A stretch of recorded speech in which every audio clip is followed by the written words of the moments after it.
الكنافة من أشهر الحلويات المصرية والعربية. تحضر من عجينة الكنافة وتحشى أو تقدم سادة، وتخبز حتى تكتسب قرمشة ذهبية، ثم تسقى بالشربات.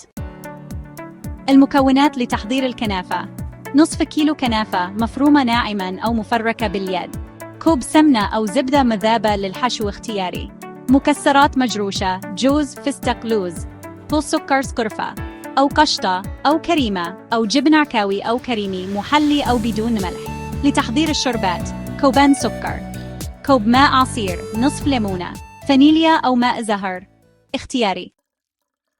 الطريقة: تحضير الشربات: يغلى السكر والماء في قدر، يضاف عصير الليمون ويترك يغلي 10 دقائق حتى يثقل قليلا، يضاف ماء الزهر أو الفانيليا ويترك ليبرد تماما.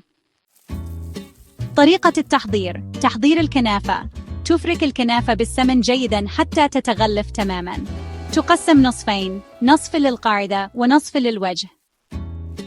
التجميع: لصينية كنافة بالقشطة أو المكسرات، يفرد نصف الكمية في صينية مدهونة ويضغط عليها جيداً. توضع الحشوة في المنتصف دون أن تلامس الجوانب، يغطى بالنصف الآخر من الكنافة ويضغط قليلاً. الخبز: تخبز في فرن ساخن على حرارة 200 مئوية لمدة 30 إلى 35 دقيقة أو حتى تصبح ذهبية اللون.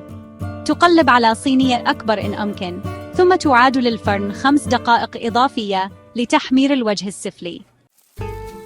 إضافة الشربات: فور خروج الكنافة يسكب فوقها الشربات البارد وهي ساخنة، تترك لتتشرب الشربات ثم تقطع وتقدم. التقديم: تقدم الكنافة الدافئة أو بدرجة حرارة الغرفة، وتزين أحياناً بالمكسرات أو رشة قرفة حسب الرغبة.